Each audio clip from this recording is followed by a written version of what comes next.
What's happening? Thanks for joining me on this Friday, best day of the work week. Everything Pats, a New England Patriots podcast live stream kicking off here at 3 o'clock Eastern time on this less than beautiful Friday outside here in Massachusetts. Foxborough a little rainy, Foxborough a little cold. We'll get into Kyle Duggar and whether or not he'll have a bounce back season in just a little bit. But first, rookie minicamp starts today. Will Campbell is in town along with the rest of the Patriots rookies. Mark Daniels earlier today posted that 8 of 11 draft picks have signed.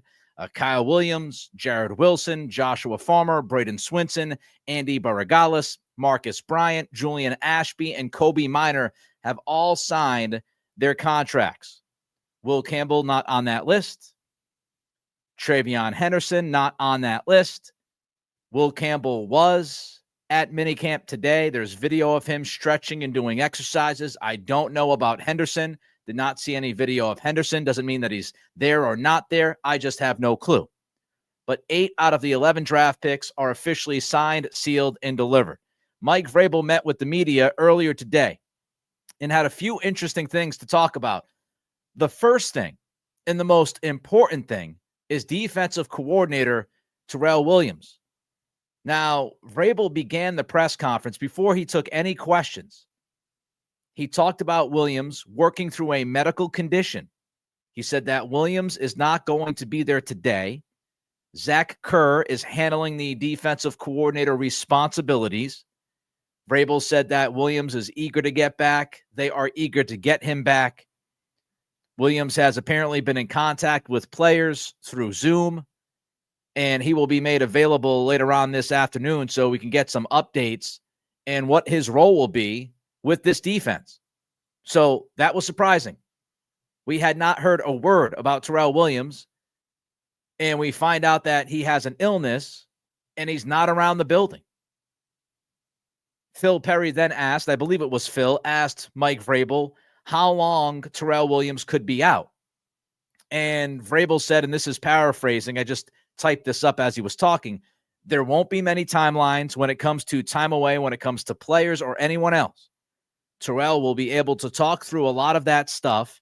I think it's best we'll let him speak for himself. So again, Terrell Williams, defensive coordinator, not at the facility today, and will be speaking with the media a little bit later in the afternoon. Now, Mike Reese has jumped in, and Mike Reese wrote a story at ESPN.com that says Williams, his absence has been over the past month or so. So apparently this is nothing new. Terrell Williams has not been in the building. He's been absent due to an illness for about a month. And that includes, obviously, today, he's not working with the rookies directly on the field. He's been able to Zoom with them, but he's not around. And obviously, I hope that Williams is okay, and I'm sure all of you agree with that. We all hope that Terrell Williams is okay. We hope this medical condition is something that can get rectified and he can get back to work and do what he loves to do. But you think about the human first, so hopefully Terrell Williams, his health is okay. He's on the mend, hopefully, fingers crossed, and he comes back.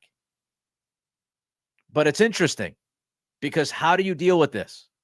And could you imagine if Mike Vrabel was a rookie head coach and his defensive coordinator goes out for at least a month with some kind of illness? Could you imagine? Thankfully, Vrabel's not a rookie head coach.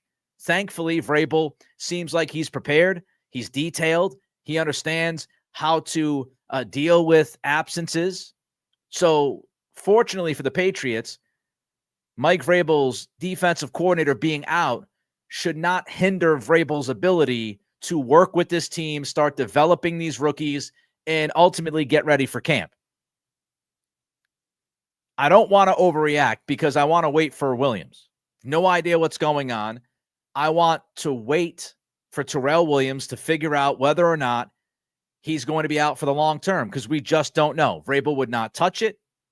All we know is he's been out for about a month, and he's going to speak with the media later today. So I'm not going to overreact. I'm not going to act as if Terrell Williams is not going to be the defensive coordinator for this football team because we don't know that.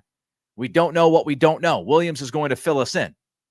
Hopefully, this is a situation where he's going to miss this rookie minicamp, but hopefully he's back by mandatory minicamp in June. If not, hopefully he's back by training camp. But we wish him well. We hope for the best.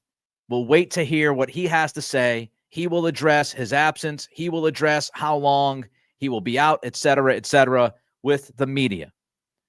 Now, the Zach Kerr part of this is fascinating because Zach Kerr, if you don't know who that is, he's the inside linebackers coach for the Patriots. He was brought in when Vrabel took over, obviously, so he's coaching inside linebackers. What's interesting about Zach Kerr is he only started coaching in the NFL in 2020. So he's only been around for 5 years. The first year, he was the quality control coach in Tennessee in 2020. Then he moved to assistant linebackers coach, inside linebackers coach for 21, 22, and 23. So he was quality controls coach for Vrabel in 2020. Then 21, 22, 23, he was the inside linebackers assistant coach for the Tennessee Titans. And then when Vrabel was let go by Tennessee following the 23 season, Kerr ended up going to the New York Giants and was a defensive assistant for the Giants last year. Now, of course, you've got the crossover between Ryan Cowden and Kerr. Cowden with Vrabel in Tennessee, Kerr with Vrabel in Tennessee. Both of those guys went up to New York. I would just have to imagine that Ryan Cowden put the good word in for Zach Kerr and got him to the Giants as the defensive assistant. So that's what we're looking at. If Williams is out long-term, will Mike Vrabel call the defensive plays? We don't know. How much could this impact the development of Braden Swinson and Joshua Farmer, your two young defensive players that play on the defensive line? We don't know. But it's absolutely something we've got to keep an eye on, because if you're not going to have your defensive coordinator this season, that's kind of a big deal. So let's hope for his health. Let's hope he's back. But not ideal to have Terrell Williams out for the last month or so. Vrabel was also asked about Jared Wilson cross-training at guard while he's working at center. And Vrabel said, quote, any of those three interior positions, probably. He should know all of those, whatever he can handle. Once we get in here with the rest of the guys and get to OTAs, his ability to play guard will be available to evaluate. We don't want to overload him. Excited to see him work at center. So it sounds like Jared Wilson will eventually cross-train between guard and center. But right now, they don't want to throw him into the deep end and say, hey, we're going to try you at guard day one. They want to make sure that he gets comfortable with his surroundings, entering the NFL, first rookie minicamp, get some days at center under his belt, work with the communication with the team, all those kinds of things. And then as we move along and get closer to training camp after mandatory minicamp, it does sound like Jared Wilson is going to get an opportunity to play some guard. And that left guard spot's wide open, as we know. Cole Strange, Layden Robinson, Sidney So, Wes Schweitzer, and I think you could throw Jared Wilson into that mix. So that's the latest on Wilson, and whether or not he'll play some guard. The answer is eventually they will try him at guard. All right, we have a couple of more things regarding what Mike Vrabel said at that press conference today. Don't forget to give us a like, click that thumbs up, helps us with the algorithm. Don't forget to throw a comment in. Ian jumps in. Where's Ian? That's not Ian. Ian jumps in and says, how about this Red Sox drama? It's not good. I'm sure I'll talk about it next week on the Patreon page, but it's obviously not good. But throw a comment in if you have a comment about Terrell Williams, this situation at defensive coordinator. How do you feel about Jared Wilson cross-training, guard, center? So don't forget to like, don't forget to comment. And we're trying to hit 7,000 subscribers by mandatory minicamp in June. We're about a month away. So subscribe if you like what we do. Spotify, Apple Pods, our friends there, rate and review and leave a comment. AJ Highsmith, I talked all about this on today's Locked On Patriots. If you want to check out my in-depth thoughts about Alonzo Highsmith's son being hired by the Patriots, he is going to have a pretty big role within the front office. AJ Highsmith officially being brought in, and Vrabel was asked about this. He said, we had an opening. They did their due diligence to get the opening filled. We just felt really comfortable after the interview process, his passion for football, his demeanor, his personality, his presence. He'll help with the scouting side and the pre-advance for the coaching during the season. So sounds like Vrabel's happy with the hiring of A.J. Highsmith. He will, again, be a pretty big part of this front office. And we'll see how he works with everybody else. He's Alonzo's son, so I'd imagine he'd work okay with Alonzo.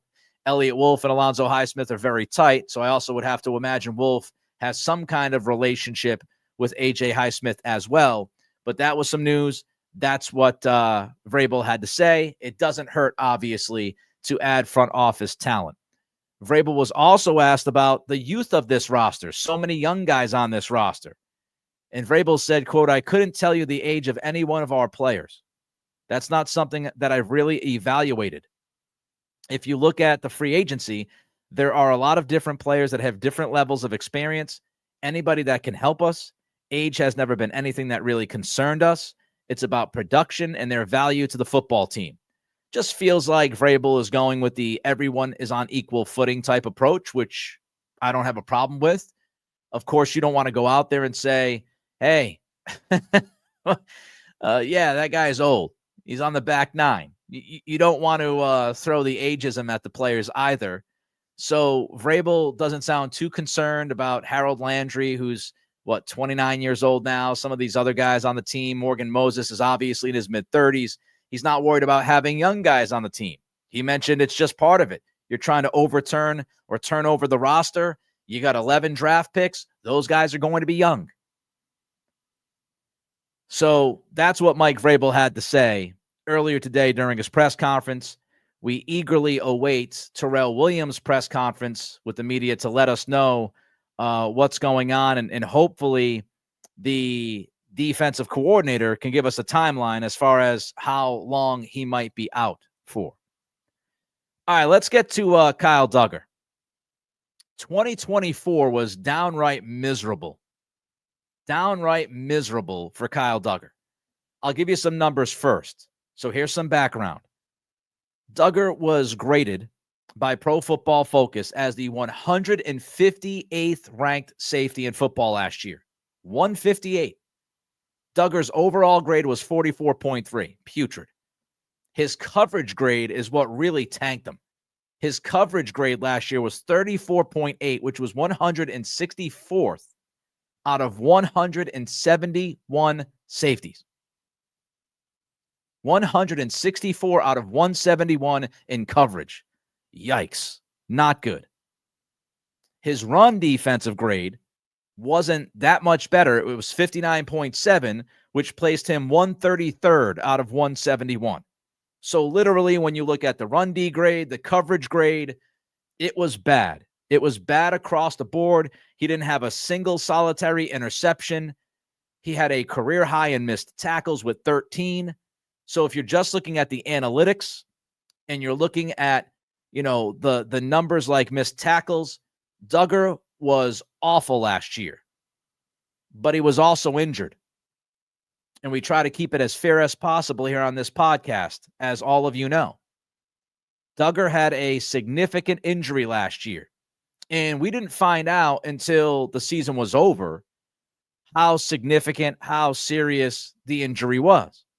Andrew Callahan on January 24th wrote the following. On January 9th, Dugger underwent tightrope surgery to restabilize an injured right ankle that worsened as the season progressed. Now, here's what's interesting. Initially, according to Callahan,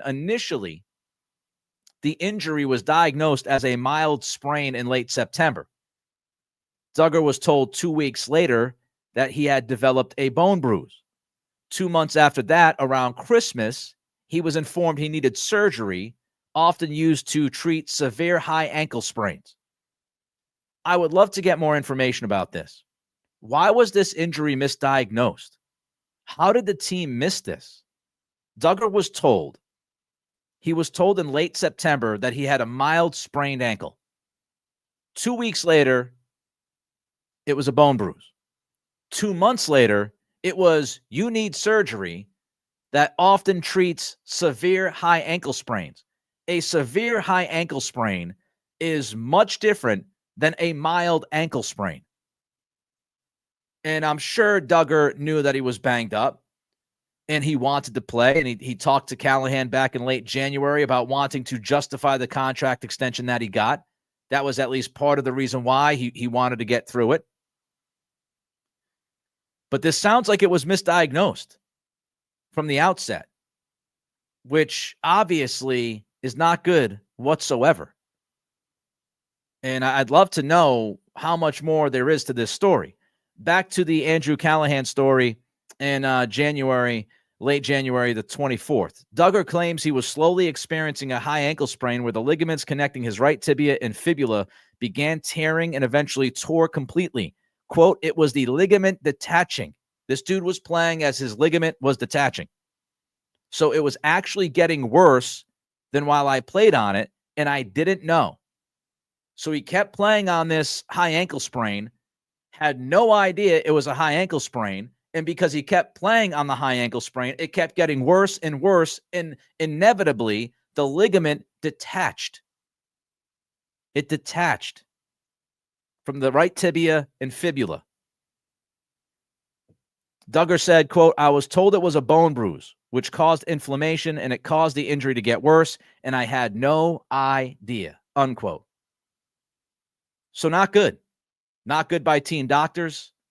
Not good by the people that were observing Duggar and talking to him on a day-to-day basis. He thought he was just trying to tough through some ankle sprain issues, and then he finds out that because he kept playing on this severe high ankle sprain, or at least a high ankle sprain, he kept playing on it, which made it a severe high ankle sprain, which in turn left him tearing his ligament, and he needed tightrope surgery. So just absolutely brutal for Duggar. And I think it's inexcusable. I don't think anybody did it maliciously. I don't think anybody intentionally misdiagnosed this. But you have to look at Duggar's 2024 and say, well, at least that's part of the problem, if not a big part of the problem. And this is the double-edged sword, because fans want guys to play. And when guys sit out due to injury, when guys are banged up, sometimes they're called, quote-unquote, soft. Some people on the radio and TV, they're going to call the player soft without knowing what's really going on. So do you want him to sit? Because if he's playing while he's hurt, it's going to impact negatively his production. Duggar was not the same guy. I'm not saying he was great in coverage before last year. We'll get to that in a minute. But it was clear that Duggar was nothing like the player that he was prior to 2024. And so it's that double-edged sword of, hey, look, man, if you're going to call a player soft when he doesn't play, you can't complain and rip the guy when he plays with an injury and he doesn't play up to his level. Which way do you want it? Because you can't have it both ways. Do you want the guy to play hurt and try to tough it through? Or do you want the guy to sit because his production and his ability is hindered due to the injury? Which way do you want it? Because you can't have them both. You just can't have both. Now, earlier this week, Duggar met with the media. He said he's doing well. And I am optimistic that Duggar will bounce back this season. And I have reasons for why I'm optimistic. It's not just rose-colored glasses. I'll get into those reasons in just a couple of minutes. Don't forget to like and comment. It helps us with the algorithm as you watch live. And when you watch on demand, if you like, it helps us as well. So like and comment, subscribe if you enjoy what we do here. Looking for 7,000 subscribers by mandatory minicamp. Nelson Lloyd jumps in with a $10 super chat. Hey, Nick, great show. What do you think if they don't get Clowney? Should they trade for Hendrickson? And if so, what should they give up for him? I would not go crazy or bananas for Trey Hendrickson. Good football player, really good football player, but he's getting older. He's right around 30 years old. It's going to cost you, I think, a significant asset. If you consider a second-round pick a significant asset, I think it costs you as much as a second-round pick or at least a couple of picks. It's going to cost you a ton of money. So I would be out on Hendrickson. Clowney, you're probably looking at a one-year deal. So the risk-reward is a completely different world. I would not be willing to give up as much as it would take to bring Hendrickson in, given that you have Jennings, you have Landry, You have Swinson, who you just drafted. You could play Keon White on the edge as well. So I would not go too hard after Hendrickson, given the price that it would take and where you are with your roster right now. Here's why I believe Kyle Duggar will have a bounce-back season. I think he's a better fit with this coaching staff. Now, we don't know what's going on with Terrell Williams, as we started the show with. We don't know what's up with Williams. But the type of play, the style of play that this defense is going to deploy is going to be deployed with or without Williams on the sidelines. Mike Vrabel, Terrell Williams, they believe in being aggressive. They believe in playing downhill. They believe, I've said it before, I'll say it again, they like violence. And Kyle Duggar, when you look at him play football, those are words that I think of when he's healthy, what he looks like. Aggressive, playing downhill, playing violent. That, to me, describes Kyle Duggar. So I think their brand of defense, their style of football is going to lend itself very well to Duggar. I think he's a perfect fit when it comes to style of play. They've got to utilize him right.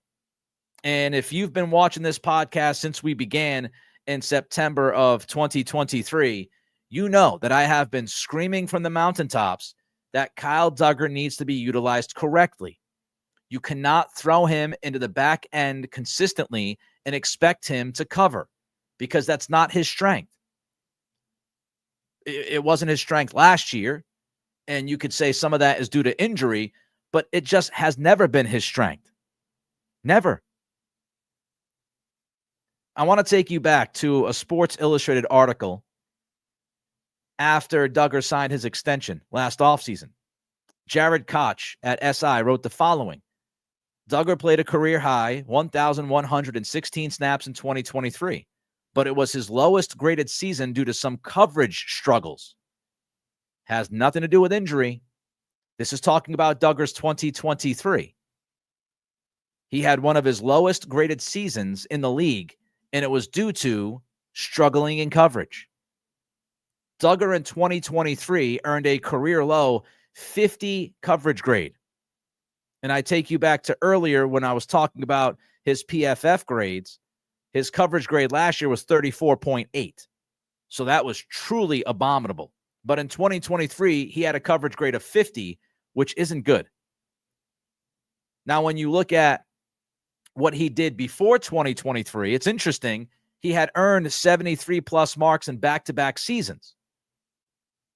So the struggles in 23 in coverage we saw. It got even worse last year due to injury. But in 21 and 22, Duggar's coverage grades weren't nearly as bad. They were actually good. His coverage grades were over 73 in both seasons, 2021 and 2022. Now, even though Duggar's coverage grade was bad in 2023, he made up for it, as Koch wrote, with a career-high 79.6 run defense grade. So he was tremendous against the run in 2023. He was not good in coverage. Last year, he was terrible in both. You can chalk some of it up to the injury. In 21 and 22, he was a pretty complete player when you look at grading. So can he get back to 21-22? I think a lot of it has to do with his role. He's been asked to play more free safety in 23 and 24 than he had before. He's been asked to play more in coverage. And I don't think that's his strength. I think it's clear. I think it's clear that that is not his strength. So if the Patriots, and I hope the coaching staff does this, if they play Kyle Duggar in the box and let him do what he does best, I think he's going to have a bounce-back season. I think he has that bounce back. Vrabel's had a history with safeties. Kevin Byard obviously was an all-pro. Kevin Byard is really good. I don't think I would stack up Duggar to Byard. But Vrabel also had useful safeties like Amani Hooker and Kenny Vaccaro. Those guys are legitimate NFL starters with Vrabel. So he's had good play out of his safeties. Not always great play. Byard was great for a couple of years there. but he's always been able to get his safeties to play some pretty good football. And I think he will be able to do that with the safeties that he has on this roster, including Kyle Dugger. He's talented. He just has to be utilized in the right way, and he's got to be healthy. And you know what else will help Kyle Dugger bounce back this year is that the cornerbacks should be better. Christian Gonzalez should still get better. It's only his third year.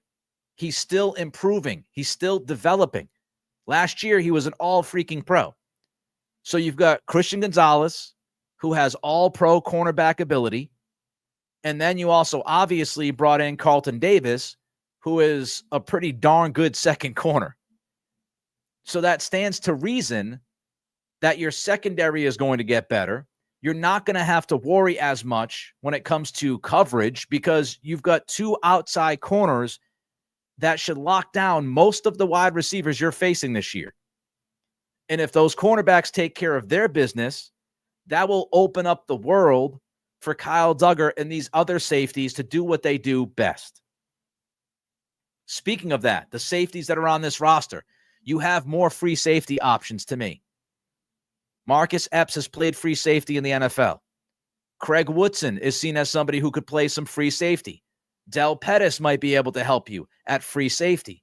So it's not like you have to play Dugger at free safety. You can mess with Jabril Peppers at free safety if he makes this team. Even though I think Peppers is similar to Dugger, he plays better when he's in the box and closer to the line of scrimmage. But Peppers, to me, is better in coverage. He's more impactful sideline to sideline. He's a better playmaker on the football. So you've got guys that you can roll into free safety. You might be able to use Marcus Jones now. If you're not going to play Marcus Jones in the slot and you're not going to play him as the big nickel, you could use Marcus Jones on the back end. So they have options.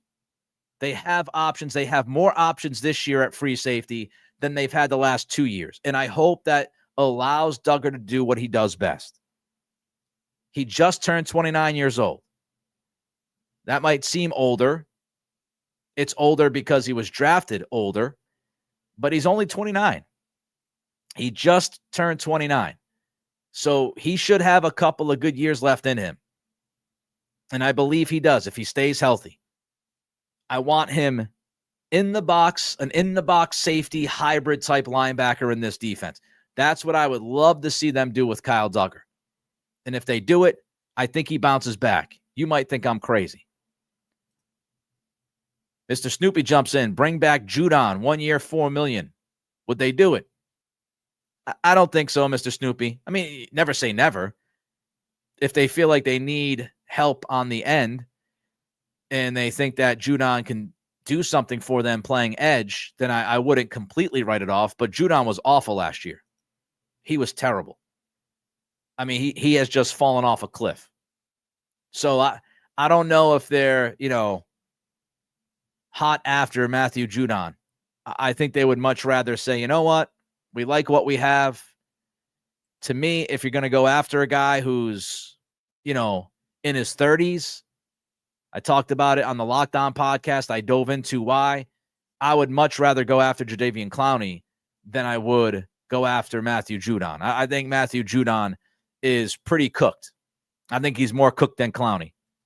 So I would personally pass on Matthew Judon, and I would end up looking at other guys that could provide you more of an impact and more production than Judon. By the way, Adam Schefter just tweeted out that the Dolphins, I thought about this yesterday. It ended up happening because the Dolphins had released their long snapper yesterday. The Dolphins signed Joe Cardona. So Joe Cardona goes to Miami. He'll be with the Miami Dolphins as their long snapper this year. So an in-division move from New England to Miami. So congratulations to Joe Cardona, who gets to extend his NFL career. And not only that, not only do you have Joe Cardona extending his career, he gets to extend his career in Miami. Nice weather, no taxes. good break for him. By the way, I started this podcast talking about the rookies that have signed their contracts so far. Kyle Williams, Jared Wilson, Joshua Farmer, Braden Swinson, Andy Baragalis, Marcus Bryant, Julian Ashby, and Kobe Minor are all signed. I mentioned that Will Campbell has not signed officially yet, but he was at minicamp today. I did not know at the time because it had not been reported whether or not Travion Henderson was at rookie minicamp today. And Doug Kai just tweeted that Travion Henderson is not at Patriots rookie minicamp. So Henderson, not there. Will Campbell, there. Both guys have yet to be signed. I don't think it's crazy. I wouldn't freak out. This stuff happens. Eventually, they will be signed. Eventually, every rookie will be signed.